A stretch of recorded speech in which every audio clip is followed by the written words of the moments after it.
এই দুনিয়া চিরজীবন থাকার জায়গা নয়। অন্ধকার কবর আমাদের শেষ ঠিকানা। অন্ধকার কবরে আমরা দীর্ঘ একটা সময় পার করব। আসুন আমরা আমাদের মূল্যবান সময়টি কাজে লাগাই। আসসালামু আলাইকুম ওয়া রাহমাতুল্লাহি ওয়া বারাকাতুহু। দৈনন্দিন গল্পে সবাইকে স্বাগতম জানিয়ে শুরু করছি আজকের ভিডিও।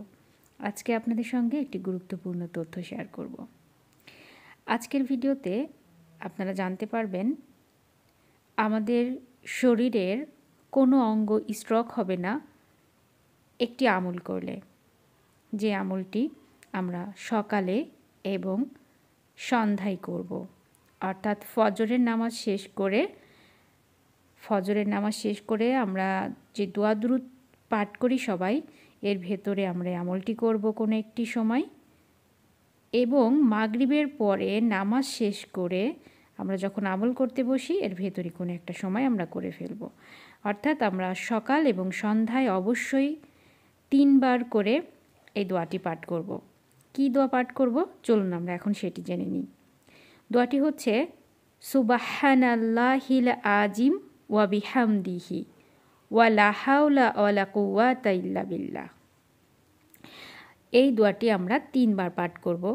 করে তারপর আমরা মোনাজাতের মতো করে হাতটা আসমানের দিকে উঠিয়ে আল্লাহর কাছে আমরা বলবো যে আমাদের শরীরের যেন প্রত্যেকটা অঙ্গ সুস্থ সবল থাকে, আমরা যেন সুস্থ অবস্থায় বেঁচে থাকতে পারি এবং নেক আমল করতে পারি, আল্লাহর পছন্দনীয় আমল করতে পারি।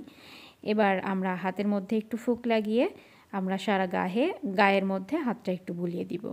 ইনশাআল্লাহ আল্লাহ তাআলা আমাদের শরীরকে সুস্থ সবল রাখবেন এবং আমাদের শরীরের কোনো অঙ্গ স্ট্রোকের লক্ষণ বা স্ট্রোক হবে না ইনশাআল্লাহ। আমরা আশা করি আল্লাহ আমাদেরকে হেফাজতে করবেন। আসলে আল্লাহ তাআলা আমাদেরকে শেফা দিয়ে দিয়েছেন কোরআনের মধ্যেই।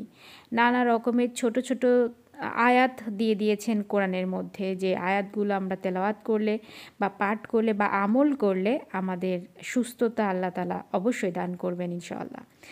তো আসুন আমরা এখন আজ থেকেই রেগুলার এই আমলটি সবাই করি।